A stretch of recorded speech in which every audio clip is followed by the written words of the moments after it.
Hey, everybody, welcome to What Drives Us, episode 312 for March 20th, 2019. My name is Russell Frost. I am your host for this evening's journey into, what do we call this? Oh, that's right.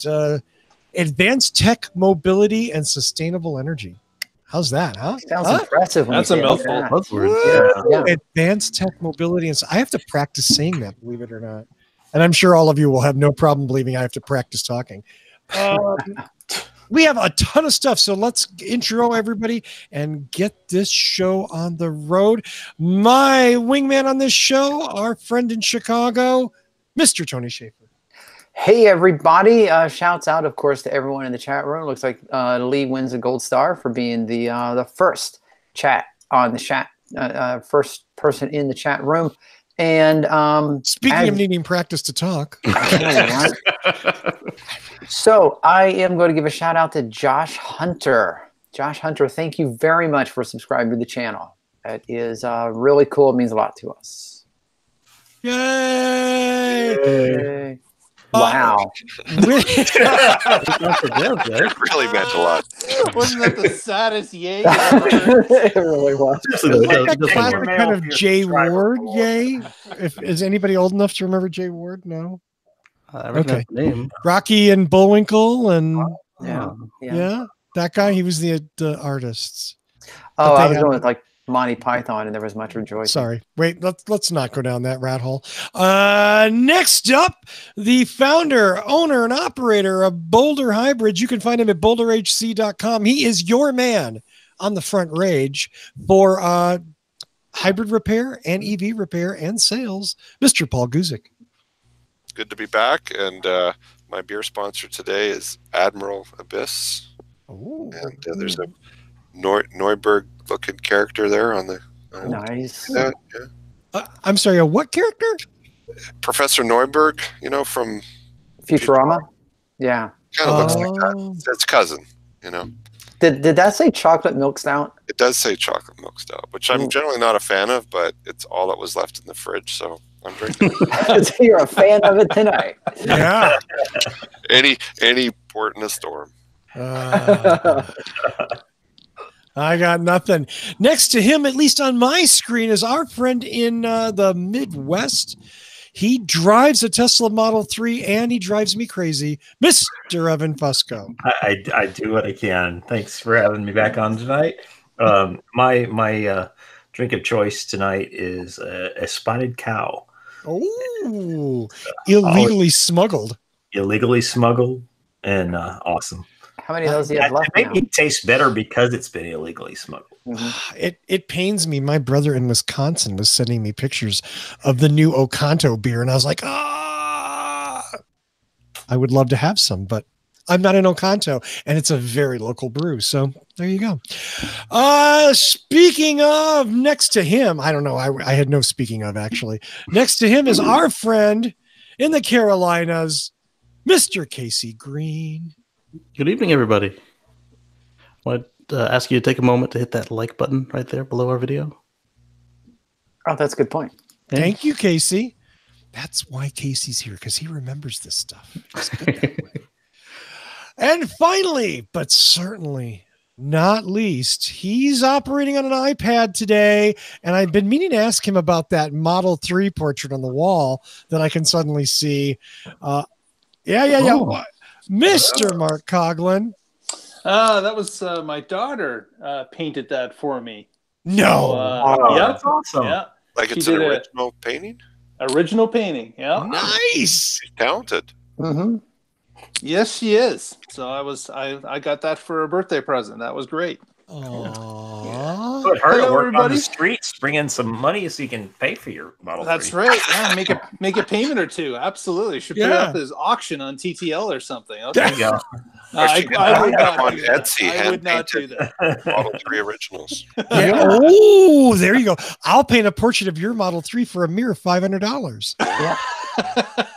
You could forge Elon's sig. I mean, you could have it signed by Elon. Exactly. Great. We went from a sweet kind of homey thing to a complete scam and fraud. Didn't take us long either. In the spirit of Elon. Yeah. We have a show tonight. Yeah. We have news, and I want to start off. So even though we've been very Tesla heavy for the last few weeks, it's because Tesla's been in the news a lot. And guess what the lead story is about? It was too juicy for you to pass this one up. Tesla. Our friends at the Securities and Exchange Commission, or as some of you may know them as the Shorty Enhancement Commission, Shorty Enrichment Fund. Shorty Enrichment Commission. Commission, yes, yes. Sent their rebuttal to Tesla's response to the SEC complaint, asking to find Elon Musk, the CEO of Tesla, in contempt of the original agreement. We discussed this on the Tesla Life, and we're going to discuss again here because you guys are important. That was the keep your mouth shut agreement. This was the agreement where Elon was fined $20 million and Tesla was fined $20 million.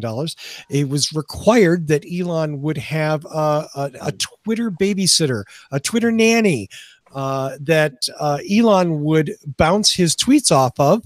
And that person would make sure that they were not in conflict with this court order.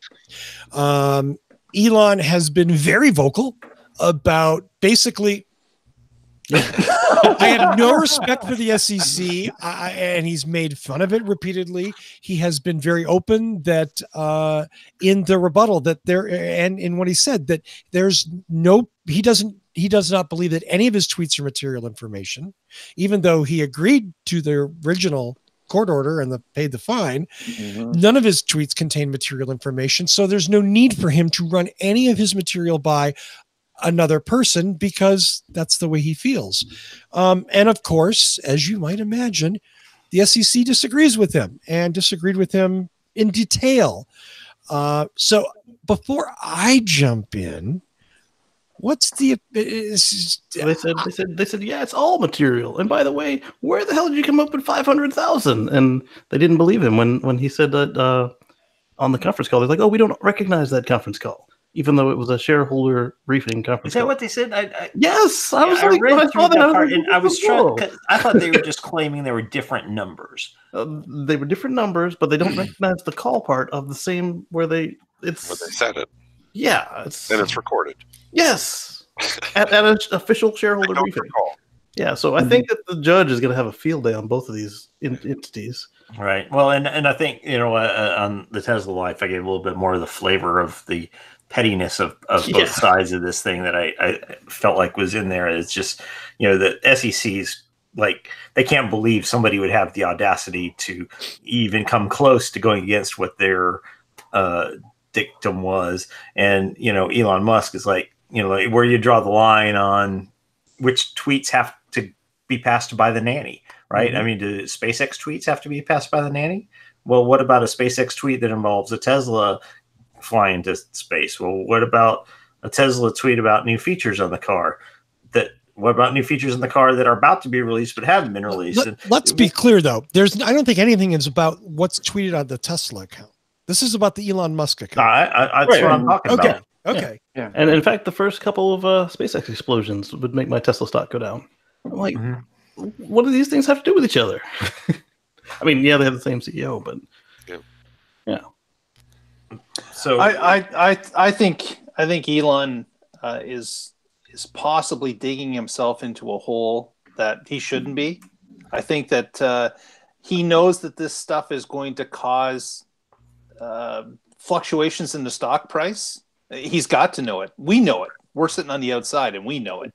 So I just don't know why he's doubling down on this and pounding them over the head with it repeatedly. I don't know how he can win with this.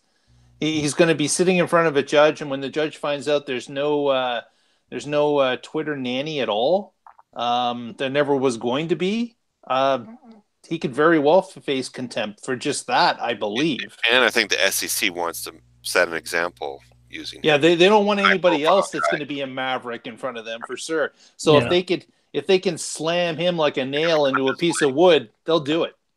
Yeah, that's all they really want is make an example of him. But I mean, That lawyer said that he was the Twitter nanny, so there's that. Yeah, they have an appointed Twitter nanny. Yeah, Elon just didn't. Elon's position is that none of his tweets are material. Well, I mean, and I can see that argument, which is redonkulous. But do we really know what's going to affect the stock? I mean, today all of this news comes out and the stock goes up. I mean, what kind of schizo stock is this? Well, I've been saying that for 10 years. This is the Tesla stock. Yeah, I mean, it doesn't make any sense. Stock is what that is. Bad news comes out, it goes down. Good news comes out, it goes down. Yeah. Terrible news comes out, it goes up. What in the world? I mean, but Casey, I don't think that's an argument that you agreed to do this and then you didn't do this. I think that'd be all they could nail him down on. But at the same time, if the lawyer is right that the agreement has loopholes so large you could drive a fleet of Tesla semis through them, I don't agree with that. Tighten it down a little bit. I think could do that because the fleet of Tesla semis doesn't exist. Yeah, well, there are two of them. Yeah, it is two a fleet. Yeah. Is two or more a fleet? Is that what that is? Yeah. So guys, I got a question here. We're talking about making an example of Maverick, Elon. We got to do something but didn't the SEC oversee all the bank officials who defrauded all of the people and caused millions of people to lose their homes, and the financial that ended up being global and sucked everybody down and ruined economies? And the SEC said, you know what? We feel bad for you. Don't worry about it. Enjoy your golden parachutes, guys. Yes. Pat on the back. Supposedly they tightened their rules after that. And they tightened their rules in time just to spend all this effort on Elon. Yeah. So here's the other companies running out there. Here's the deal. They don't want them running a lemonade stand. You can't do whatever you want in this country. This is true. We're a country of laws. And you can argue about them. You can say, I don't agree with that. This is unjust. You can civilly violate them in protest. Mm-hmm. But arguably, the SEC's mission is to protect stockholders. They're doing a shitty job of it. Well, again, yeah. So what about the FAA? Just like every agency also did a really bad job of it, right? With the Boeing thing. But would you argue that historically they shouldn't exist because they did a bad job? And so all I'm saying is that with respect to the SEC, this is something that Elon and Tesla agreed to in writing. Here are the terms. You're going to do this, aren't you? And he went, yes. And then he went on Twitter that very day and went, fuck you. I'm going to do whatever I want. That same day. Okay. That same day. I have no respect for the SEC. Yeah. Just put one of them fingers on each hand up. Yeah. So he's a two-finger typist. I guess what bothers me is number one. For you. Yeah. He was willing to fraudulently agree to an agreement he had no intentions of following through on. And that, that. Did he know about these loopholes when he agreed to them? Because if somebody pointed them out, and he's like, I don't know. Those loopholes are bullshit. Come on. This is post hoc reasoning by the new attorneys that he hired to get him out of this shit mess that he himself created. Oh, is it Giuliani? Did he hire Giuliani? No, he actually hired a really good group of attorneys. The guys who did Enron. Now, did they succeed in that? Because I mean, Enron is depending on who you talk to. Not if you ask Mr. Skilling, no, they did not. Yeah. So is it that he spent too much money hiring lawyers and not enough money hiring politicians? If he would have funneled $100 million into political action committees, I'm actually being somewhat serious here. Now, this is something I wanted to point out on the last show, and I didn't. He is the reason that both of Trump's CEO boards imploded. He quit, and then on each board after he quit, everybody else quit too. And then dude sitting there in his chair with a comb over, looking like a chump. And we know that he can hold a grudge. And he appointed these people who are watching him. Could that have been an instruction to, hey, get this guy back? Watch his every move. I think this is really simpler than that. I think it's really more obvious than this. The SEC is charged to regulate securities. Are these low-hanging fruit? And literally, I think he was a big asshole. As I said in the last show, if a cop pulls you over for speeding and the first thing you do is flip him off and call him an asshole, what do you think's going to happen? Yeah. I don't know about you, but he'll shoot me. There's going to be consequences. Yeah, like there's no doubt. And I'm not gonna defend police brutality here. That's not my point. My point is that when he could have made this go away. Yeah, but he didn't. He chose not to. A little humble pie and eating crow, and me. Sorry, guys. This is about ego. This is about arrogance, and this is about guess who doesn't give a rat's ass about your stock ownership. They don't care. I'm a little guy, but I mean, look at all the retirement accounts. I mean, they are. Yeah, but Casey, think back to when the stock was fluctuating, and Elon was pointing out that this was the shorters that were causing this. That this was a group of people that were betting on Tesla failing that were causing the stock to fluctuate wildly. In this case, he's doing it himself. He's the source of it. I don't think he's intentionally doing it. He's very intentionally doing it. He's just throwing out whatever he wants to say, but he doesn't know what's going to affect the stock. It's like that. It's a coin. That's where the stock's going. You know, heads it goes up, tails it goes down. Well, you never know the stock. Except, is Elon stupid? Sometimes. Casey, is Elon? He might be what one of my friends calls a smart idiot. Okay. Well, I don't know how to answer that. Then, so what you're saying is he's smart sometimes and he's not smart other times. Too smart for his own good. This is definitely a case where he's not smart. Yeah. I knew a guy in high school who would walk in front of a moving car and get hit by the car, and before he hit the ground, he would know the angle of launch, how far he was going to go, the newtons per square inch of the impact force, but he wasn't smart enough to look both ways before crossing the street. Something like that, yeah. But yeah, I think Russell's right. There's a certain amount of arrogance, and I mean he wants to show the SEC that they're not the boss of him. You may be right, but you're still going to go to detention. And get your ass beat when you get home. See, and I got a whole other perspective on this. People do things because they intentionally want to annoy someone, or they have no idea how much it's going to annoy someone. Yeah. So we know that Elon is doing this. Is he doing it to intentionally annoy them, or does he literally have no concept of how his tweets are going to affect the stock, the consumers, the SEC? I mean, it becomes a question of, is he deliberately trying to poke his thumb in their eye, or does he really have no idea how this is working? Well, people it's being on the autism spectrum, so it's possible, but I don't think that he gets where he is today from being completely oblivious. Right. This is hubris. I mean, just like my Fabergé egg of a car. So it's megalomania, is what it sounds like. Yeah. It's just not using good judgment.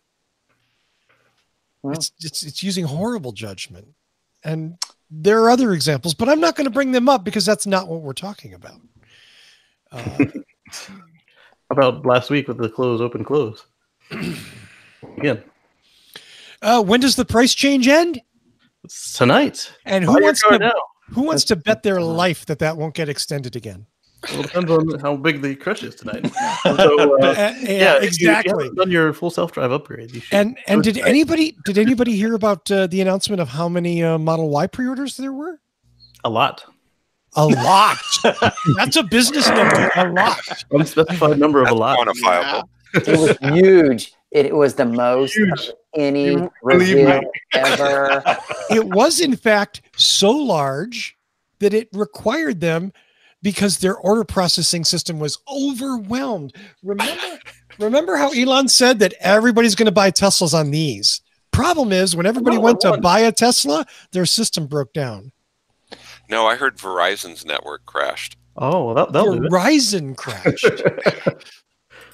You kind of want to set it up at a high availability sort of situation. Yeah. You don't want only one provider to.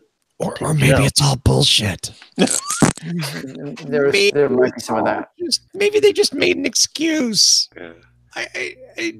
They saw all the money coming in, and they saw that it hadn't stemmed yet, and they wanted to keep it up. So like, yeah, one more day.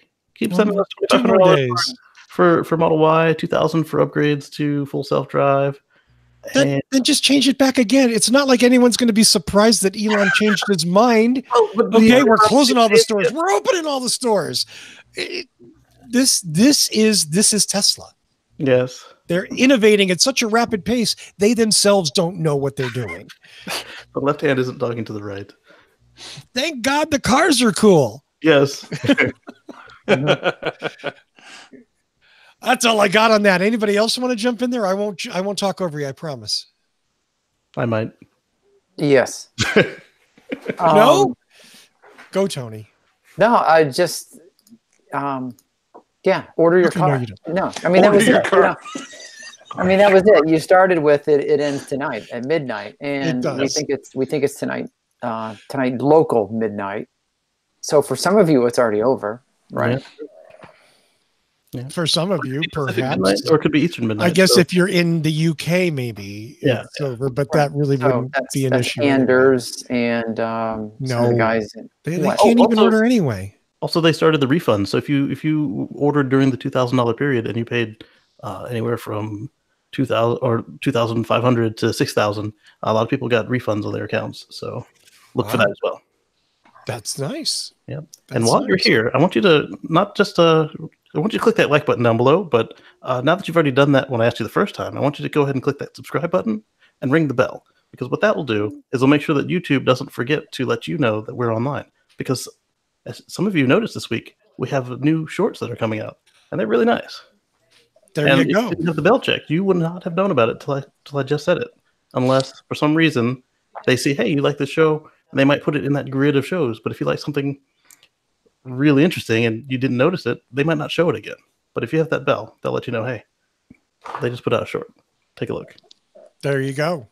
Thank you. That case makes excellent points. Tony did some great work separating up last week's show into individual topics, and he posted 3 of them, and it's totally cool. If you don't watch the whole show, or you just want to post something on your Facebook page or on Twitter about one part of the show, now you can do it.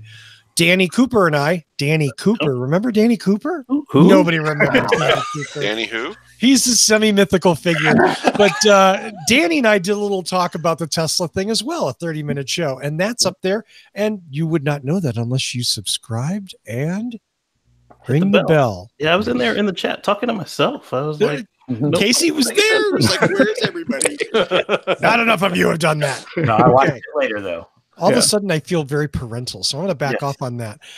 Next story is all about Appalachia and Kentucky and coal mines. Isn't that great? Wow. Who doesn't want to hear about coal mines in Kentucky? Ooh, is it mountaintop coal? Somebody just sing John Denver a little bit for me, though. Please? Nobody's going to do that, are you? I was going to go with Rocky Top. That's in Tennessee. Ooh, yeah. You got to watch that. I'm glad I didn't say what I was saying, because it's very close to what I was going to say. So in Pike County, Kentucky, and I have no idea where that is, there is a former mountain, I guess, that used to feature a coal mine. And it's pretty much just big piles of ugly dirt, because coal mining is great, especially when they strip mine off the top of it. But anyway. But it's all clean coal, though, right? It's all very, very clean coal for your Hummer. Yeah. Cleanest coal. Toyota has a manufacturing plant in Kentucky, and Toyota has decided to build an enormous solar array, 100 megawatt solar array. This will be the largest solar array in Kentucky. It's expected to cost about $130 million. It's going to cover 700 acres of reclaimed mine surface. So what used to be horrible piles of dirt and rubble will be a solar array. Covered in coal dust. Yeah. Was it you guys that I went to that factory tour with? It was not. No. You went to Georgetown? The one in Kentucky. Yeah. Yeah. I wasn't me. I watched them build Camrys, and the guy was really happy about the running boards. Oh. He pointed them out like 6 times on the tour. Camrys in Kentucky? Yeah. The hybrid Camrys, yeah. Wow. It was the year that the Venza had come out. I believe. Ooh, yeah, like 2008. I've toured Bardstown, Kentucky, but that's totally different. So I pulled up. Yeah, they don't make cars in Bardstown. They make whiskey. I brought up a map of Pike County. It is in the extreme west, and it's on the little point here. It's by the point. So, yes, it's extreme west. Did I go alone? I don't think I went alone. On the satellite, if you put me about it, you can actually zoom in right down to the stripped coal mine area. Oh yeah, nice. Yeah, around it actually looks quite nice. Yeah, except for the coal mine. Right. Yeah. Right. I'll tell you, Appalachia, Kentucky is actually very beautiful with those. It is gorgeous. Yeah. Except for the coal mines. Somebody's job will be to clean them every day.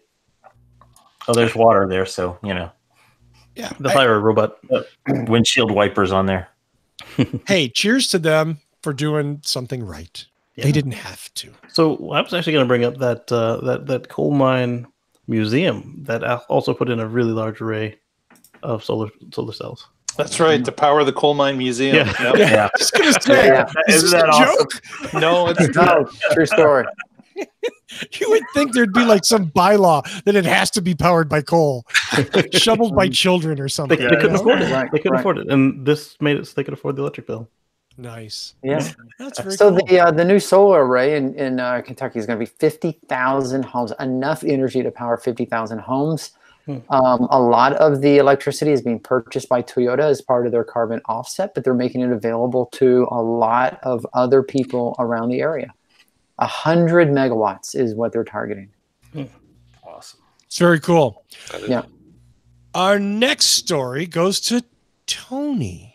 Yes. And so what I found here on digitaltrends.com, that, we've talked about Hyundai and Kia.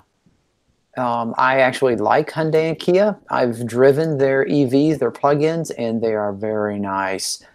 So what Kia has done is Kia has partnered with Amazon. And if you purchase a Kia, which, right now they have the Soul EV and the Niro EV, you can go to Amazon's Charge My Kia page, which is literally amazon.com/Charge My Kia. And they have 3 preferred in-garage or, at-home charging stations that are in the Digital Trends article that you'll be able to find at our magazine on Flipboard if you use Flipboard as a news aggregator. One is from Bosch, one is from ChargePoint, and the other from Juicebox.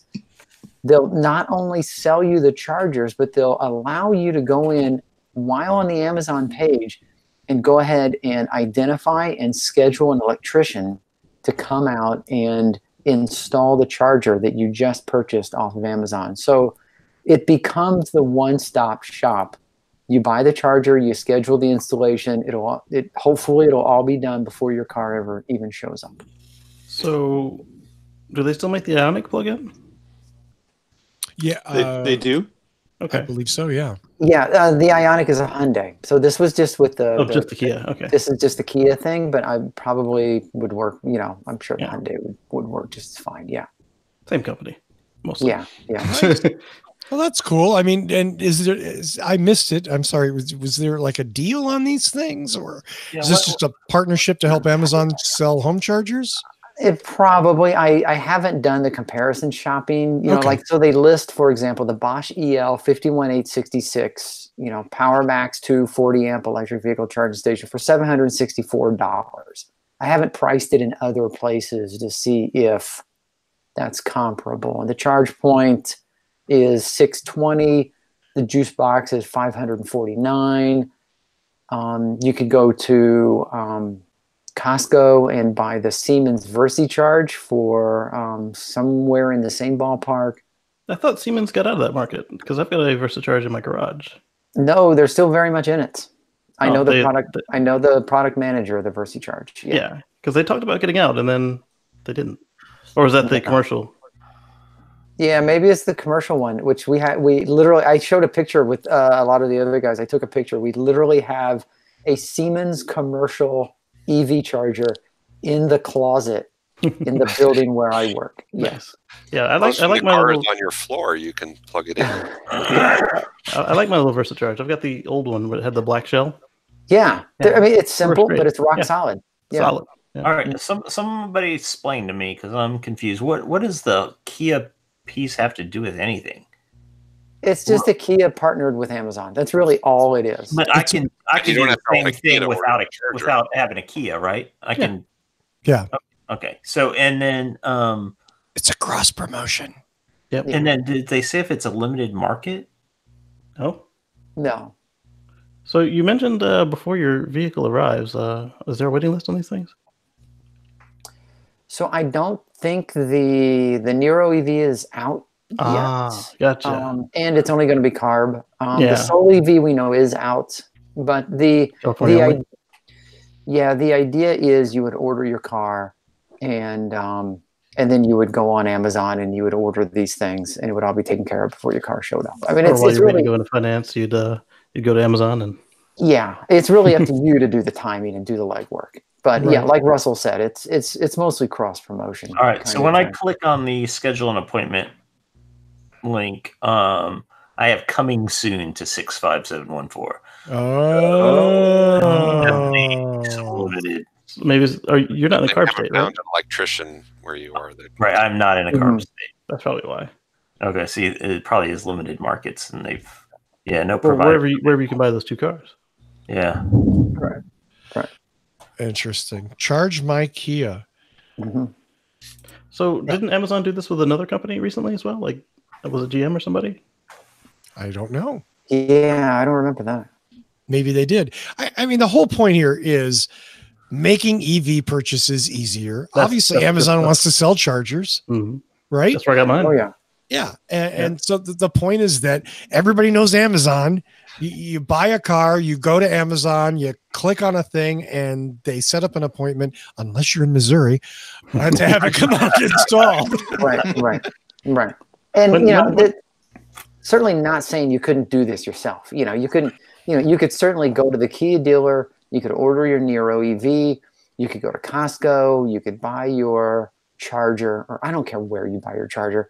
You could go to Angie's List and you could book an electrician to come out and do the hookup. You could do all this stuff yourself. I think this is just an attempt to try to streamline it and make it as easy as possible to the EV owner.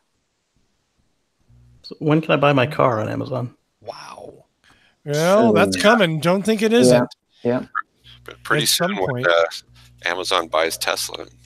Yeah, Evan, it won't surprise you that they will actually deliver and install one of these chargers to my house. There you go. Well, you're in a carb state. I'm in a carb state. Yeah. It's named after the state you happen to be in. Kind of like being in a fugue state, perhaps. Mm-hmm. Before we go on, I want to remind everybody to click that like button, subscribe, and ring the bell. Way to go. Way to go. And our next story is from Mr. Green, but I want to rage for a moment before we do this story, because this story has me very angry. No, this is the rant.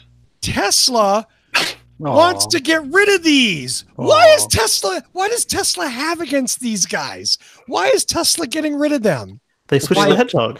They look evil. They're not. They're up to something. Simply because they like to move it. There we go. Okay, Casey, take it away. I'm sorry I had to do a stupid intro. So the poor lemur has been discontinued for the Hedgehog. So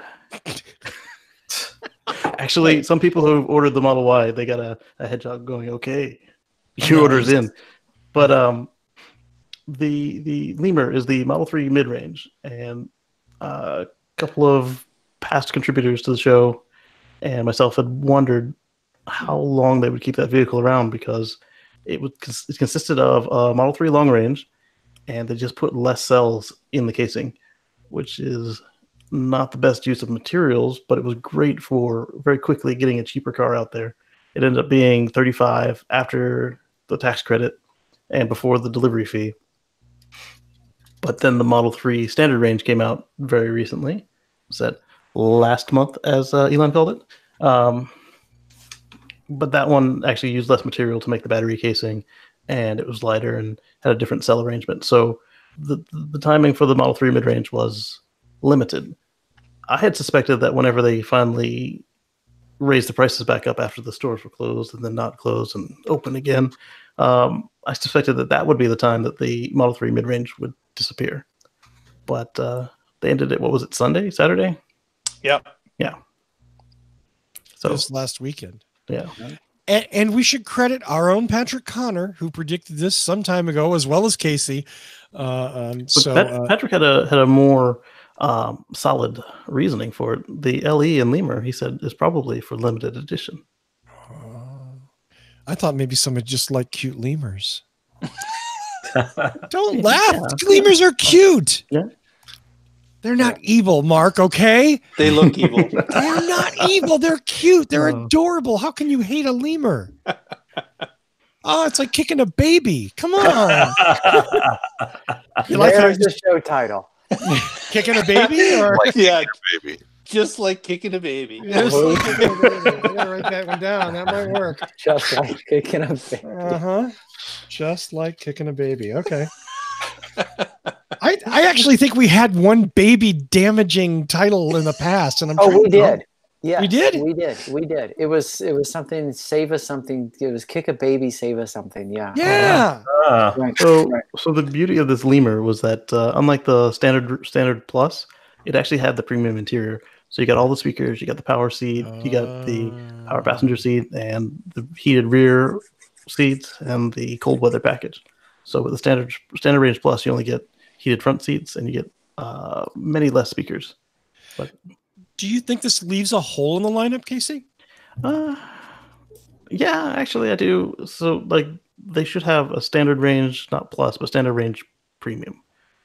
And maybe we'll see that come in to fill it in for the folks who don't need all the miles because it's their second EV, but they would like to be pampered while they're in the car. Okay. Fair enough. Yep. And just to follow up on that, it was episode 274.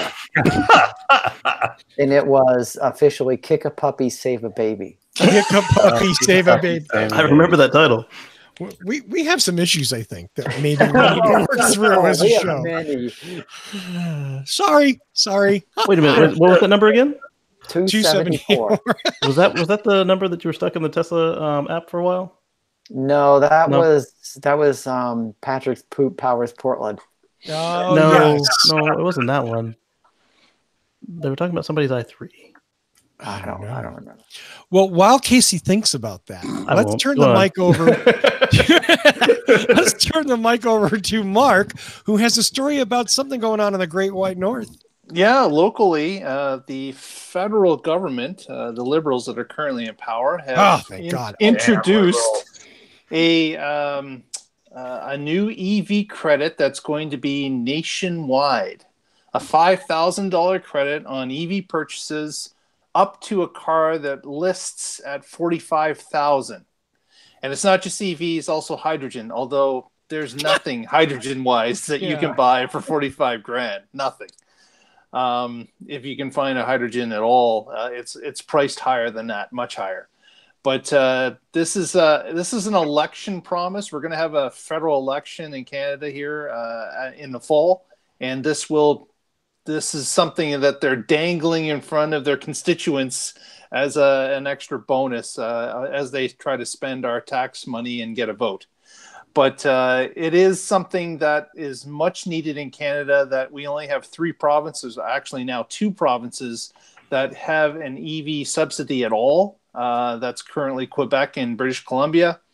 And all the other provinces and territories have nothing. So EVs are all full price there. This will at least level the field a little bit and give people a little bit of a discount on a more expensive EV, and give someone the ability to make it financially make sense a little bit more than what it does today.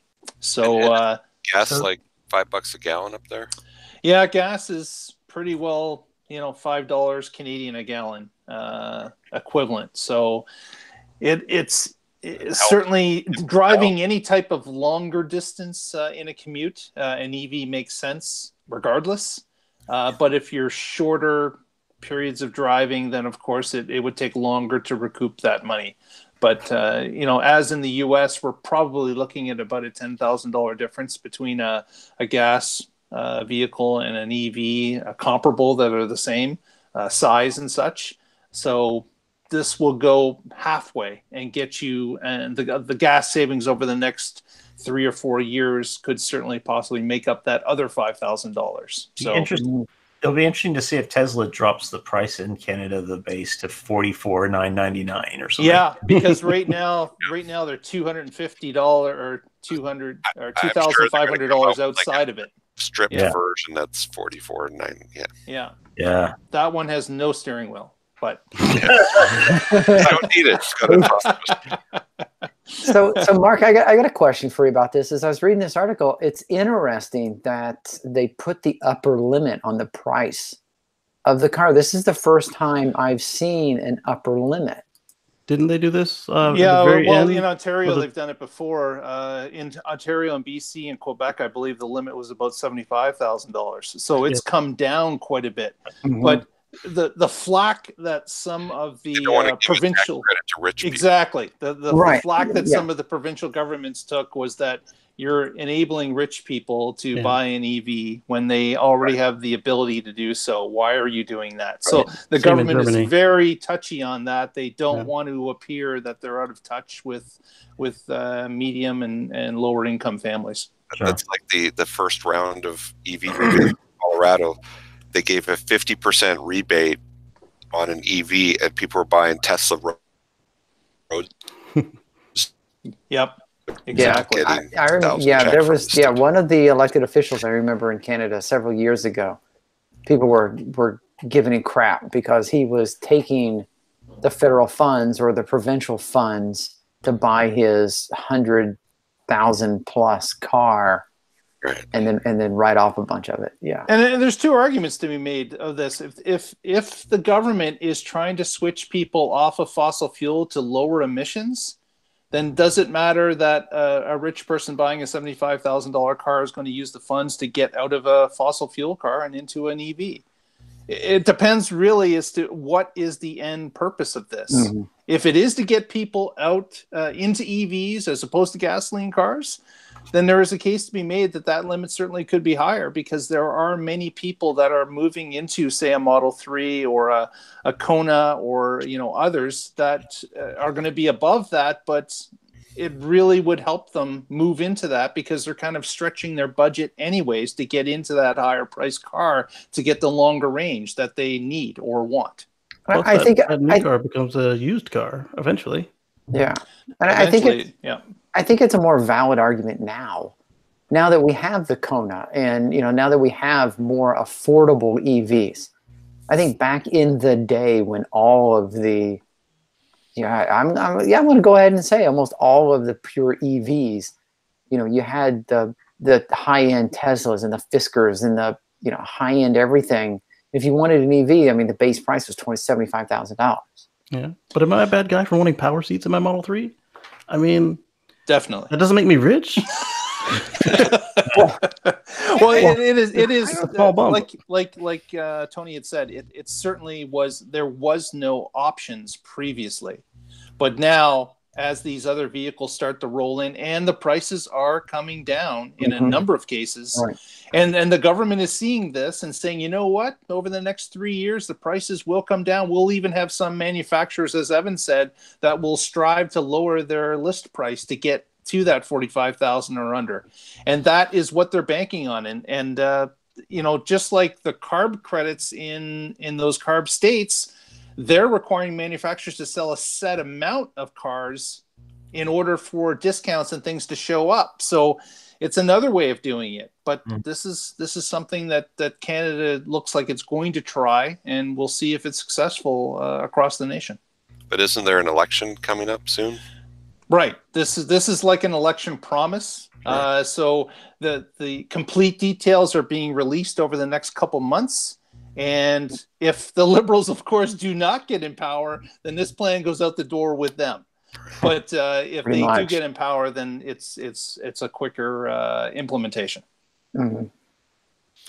So we have some breaking news, and we're going to go to Casey Green. Breaking news. So Must credit what drives us. Oh, sorry.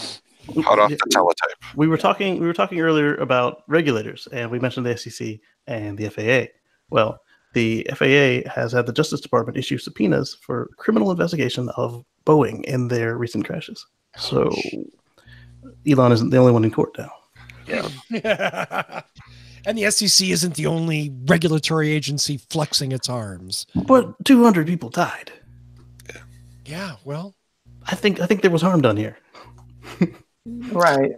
Well, especially if they knew that there was something funky with those planes. Yeah, if they knew there was something funky with this. But, yes, 200 people died, and that's a tragedy. But when put into perspective, Rich people lost a little bit of funds. a fully loaded plane of people die, but in car accidents every day. Yes. When put in perspective, sure, the airline crashes get the news, but it's minuscule in the people flying every day compared to how many people die in cars every day. Yeah. I heard somewhere that more people have died in cars on the way to the airport than in all the airlines crashed ever. Yeah. Like it's just. Yeah. But I do agree that if Boeing knew about this, if there was, anything, if they could have avoided this. And I read an article today about there was a pilot that was deadheading in a plane, which means a pilot, gets a free flight from one place to another. Quite possibly he has to fly out of where he's going. So he's like going to work. But the plane, it was the exact same, 737 Super 8 or whatever it is. Max 8, yeah. Max 8. And it went into one of these dives. And he said, cut the power to that thing. They did it and immediately regained control. Yeah, and it was the same one. It was the exact same one. And it turned out that the people in the flight that crashed with 157 people on board, they simply didn't know that was the fix. And it was the day after. Yeah, the exact same plane. Yeah. So, but see, first of all, if I was flying to the airport, why does there need to be a fix? You have to keep stepping back, and so why didn't they know there was a fix? Was the training inadequate? Why does there need to be a fix for a problem that really probably shouldn't exist? The problem exists because of complex issues of fuel by the optional. It keeps rolling back and back and back, and then when the airlines themselves are their own regulators and quality control, and the FAA just trusts them to do the right material, then it starts getting really ugly, and we're way off track. But if I were flying to the airport, what would I drive, Tony? Yeah, if you were driving to the airport, I would drive a Tesla with autopilot. Well, yeah, me, but I mean, absolutely. I was trying to lead you into your next story. Oh, wow. That was a good setup segue. If I'd have known that was coming, I would have swung for the fences. But, I have a lead in for Tony's story. Okay, do better than me. I don't know if I can do better, but I'm just going to try and do different. How's that? All right. Here's the lead into Tony's story. Ooh. Oh, Am I doing okay? This. Am I doing okay? Wait, what? That looked like a plug. I thought that was I look like ice. What? 100 mpg. Whoa! Yeah. Tony, you want to tell people what they're looking at? I'm having a hard time standing right now. He's distracted right now. Oh, wait, the best part's coming. Yeah, I'm pretty sure. The best part's coming. So, yeah, this is where Tony yeah, it's about 20 seconds left. Yeah. There. So, yeah. Give me a minute. So this is the original Fisker Karma plug-in hybrid commercial that we aired this 2-3 years ago on What Drives Us. Yeah. And then we had to black out the show for a couple of minutes while we everybody had a cigarette and a drink. Yeah. And you know, that sort of, that whole thing sort of kind of turned into something like this, which is Henrik Fisker's next go around at the pure EV supercar. Now, this car is so unrealistic, and it's pie in the sky, and its concept. Are you? Can you put me on? Is everyone seeing it? Okay. So, I mean, this is not truly a functioning car. Henrik Fisker says that it's going to use solid-state batteries, but admits they're not ready for mass production or consumers yet. It's going to have 4 of these single-hinged Falcon Wings doors, which is only going to work when it doesn't rain and there's no wind and there's no car beside you. And there's no car beside. Yeah, I mean, this car is like absolutely unrealistic. But that's not what I'm here to talk about. Actually, what I want to talk about is this other thing, which is this guy. Whoa. Now they're backpedaling after Henrik Fisker kind of ripped on the standard sales model. He said, yeah, well, all these other people, they put out SUVs first, and then they come back with nice cars. Well, guess who's coming out with an SUV before coming out with a nice car? At least with the Photoshop version of it. Yeah, and again, you're right. This is a rendering. This is not even really a real car. And, you know, as he talks it up, it's going to have at least an 80 kilowatt hour battery. It's going to have 300 miles of range. It's at the lowest cost option. And of course, it's going to have solid state batteries, and it's going to be everything that Tesla's not. It's going to be so much better. It's going to be awesome.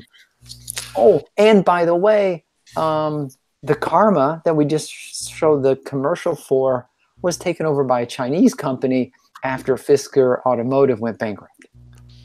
And you can order one right now.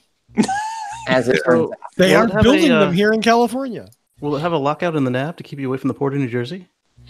Oh, ooh, that's cold. That is cold. We did the story on that when was it her, Irene?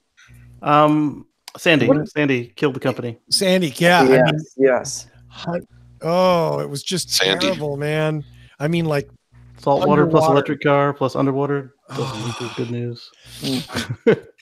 You know, Henrik's, how do I say this? Full of shit. Yeah. Well, I mean, didn't he get accused of doing a really poor job at designing at Tesla for the Model S and then stealing stuff and walking away? I don't know. Does the Model S look bad? Yeah. What was he?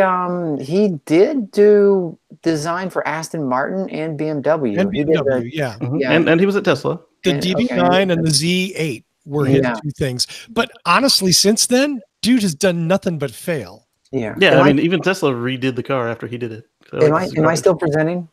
Yes. Yeah. Yeah, you might be. Okay. Yes, you are. Okay, enough of that. Nope. But it ain't going to happen. I mean, no, it's ridiculous. It's going to cost $1 gazillion to get that car to market, and no one's going to fund it. End of story. So anybody who thinks they're going to put down a deposit, you might as well flush your money down the toilet.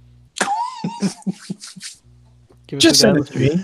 Just send it to me. I'll take it. You're better off buying Paul a beer because at least he'll enjoy it. Yes. Yeah. No argument there. I mean, Henrik's just he's so annoying. I don't know how. Like one thing to make a car on paper or on a computer screen, but to actually make a car. And that's something he does great. He draws good cars, but then actually getting them in the market, he hasn't, like you said, hasn't done it since the Aston Martin and whatever else. He has no experience actually manufacturing things. And he's a designer. The cars that were produced were all pieces of crap and broke, and there's no support. They caught fire before they got wet. Owners just are stuck with them. The cooling fan was like the wiring went over the exhaust or something, and they lit up. Yeah, was it Paul? Was it you who showed us? Yeah, the exhaust came out of the side of the car or something, and it went right into the window. Yes. Now, I want to give a shout out real quick, Russell, to Lee Moon, who always is a font of good ideas. if you are considering putting down $75,000 or more on a new Fisker automotive car, maybe you should take that and go to patreon.com/whatdrivesup. We'll hold on to it for you for a little while. You'll get a better return on your investment. Yeah, you will. Right. Okay, sorry, Russell. Go ahead. I got nothing. Oh no, Mark, go ahead. Were you going to jump in? Nope. I was okay. Just. You were just smiling. I was just having a good time. Okay, good. As long as you're having fun. Yeah. And now I do want to. I don't want to add to what Paul said. Is that Pat Cadam at Pat's Garage in San Francisco does actually work on Fiskers, and he's sort of made that like a little sideline. I don't know. Even that's probably trivializing it because it's hard work working on a car where there's no support, there's no parts, there's no company behind it. Mm-hmm. But I know that Pat has worked on a number of Fisker Karmas and brought them back to life. So yes, Pat is just a great guy all around. Yes, I actually have a Henrik Fisker story. No. Yes. No. So every year at the Chicago Auto Show, the Chicago Economics Club or something like that, they host a luncheon. Henrik Fisker was the guest speaker. And this was, he talked about the karma. He talked about Fisker. He had his vision. He talked about how great it was in electric vehicles and blah, blah, blah, blah, blah. 4 months later, bankrupt. and in hindsight, he had to know at the time this was coming. He sold one hell of a story and walked away. That's it. That's my Henrik Fisker story. The fact that he was up there for an hour and a half talking total bullshit. Wow. And everybody applauded. Desperate CEOs do desperate things, right? Yeah. Ooh, don't go Full there. circle. Yeah, exactly. And suddenly the show is back where we started. Let's do some shout outs and go home. Although I should check in. Does anybody have a one more thing? Mark Coughlin? Nope. Okay. Well, we're just about at the hour point. Speaking of Mark Coughlin, start us off, my friend. Shout out to the Waterloo Region EVA, our group here in the Waterloo Region. You can find us on Twitter at WREVA Group. Send us a note if you would like to join and follow us through the week. There you go. Always good advice. Always good advice. Mr. Green. Yes. So I want to put my channel out there, youtube.com/CaseyGreen. So tomorrow, I'm about to edit it right now after we hit hang up. I'm going to edit a special video kind of showing you why it's important to use the dash cam features in your Tesla, as well as if you can't use them because your Tesla is too old or not equipped, or if you don't drive a Tesla, why it might be a good idea to use an aftermarket dash cam. Oh, yes. Is this going to be one of those, like they have those commercials like filmed on an iPhone? Are you going to make a movie like entirely filmed on a Tesla? Sort of. The first half. Dash cam. Yes. I like that. Yeah. Well, that's a very intriguing shout out, Casey. Yes, and I twisted it a little bit. I've made it into what it is because I was afraid that some people would. It's no blood, but I was afraid that some people would take it as a gore video, and I didn't want to be that. So yeah, Casey's not running over babies or puppies or any of that stuff. No. He's just kicking them. He's just kicking them. In the meantime, go to YouTube and search for Russian dash cams. No. I'd lose like 12 hours straight. I have to cut Tony's breath now. Dr. Evan Fusco, who I introed as Mr. Evan Fusco at the beginning of the show, and Casey was quick to get on me on that. And I'm like, well, I noticed the trend. I'm like, why is he not a doctor when you introduce him? He's always Mr. I change it up from time to time. So, to Russell's credit, anytime he calls me personally, it's always Dr. Fusco. So I'll pretty much answer to anything. Don't call me late for dinner. So I'm curious to see your video, Casey, because like I've now had 4 thumb drives crash on my since the latest software update. It worked for less than a day each time. Wow, I'm still on the original one. Is the particular brand you're using? No, but they were working fine previously and before the updated firmware. Oh, in the car. Okay. Yeah. And are you resetting the computer? Because I know that sometimes if I do the scroll wheel reset and it's not expected to turn it off, it will like corrupt the file system. Well, no, I haven't been doing that. No. Okay. I mean, there was one reset somewhere in there, but that's not what crashed it. Okay. And if the car resets it on its own, it will do the correct procedure, which is good. So anyway, but I don't have any shout outs. I'm just looking forward to Casey's video. Yay! We're all looking forward to that. Thank you. Speaking of things I'm looking forward to, Mr. Paul Guzik. Always look forward to what you have to say. Nothing much. Just plug my business, Boulder Hybrids. We've got sort of a new website. It's not quite done, but boulderh.com instead of Boulder HC, which where we're starting to list our cars for sale inventory. So nice. Got a few up there now, but more to come. So wow. Check us out if you're in Boulder, Denver, along the Front Range. On the Front Range. Always something going on. So it's Boulder. Is it both? So Boulder H. Well, boulderh.com for our used car inventory. Okay. And boulderhc.com for our service and repair website. Excellent. We do it all. He does. It's weird. Yep. Tony Schaefer. So a shout out as usual to everyone in the chat. This is your last call for show titles. Good morning, Anders. It is 3 o'clock a.m. And that is unfortunate. You're there. Thank you. Thanks, Anders. Yes. And if I mentioned earlier, if you use Flipboard as your news aggregator, look for the What Drives Us magazine. Look for us on Facebook, facebook.com/whatdrivesus. YouTube, of course, youtube.com/whatdrivesus. And all of that stuff. Russell knows all the other handles, and he's got all the Twitters and the Grams and the feeds and the whatever the kids are into these days. You know how the kids are these days. They're all over that social media stuff. It just freaks me out. Yeah. As always, I want to thank Michael Mannering for our theme music. Visit him at manthing.com. I think, you know what? Facebook.com/whatdrivesus. We're at What Drives Us on Twitter. The one I want to really talk about right now is patreon.com/whatdrivesusshow. Patreon.com/whatdrivesusshow. There you can go for as little as $1 a month. You can help support this show, and we definitely need your help. So we ask that if you have $1 a month, $1 a month, go to Patreon, toss it our way. Thank you very much. It's patreon.com/whatdrivesusshow. I want to thank everybody in the chat room. And I'm going to give a call out to the man in the back with his hand up, Casey Green. Is the hand up? I did. I didn't see it. I've got one more thing. I've already asked you guys to do the thumbs up, right? I've asked you to subscribe and ring the bell, right? And one last thing I want you to do is just share this with your friends, please. Because in addition to the Patreon, we still need to get it out there. We need your help. Yes. We need lots of help, actually. We're going to need it. Sorry. Just look at us. But we're not going to show up at your house, okay? No. We're far away. So if you think of that $1 a month as like keeping us away. Okay?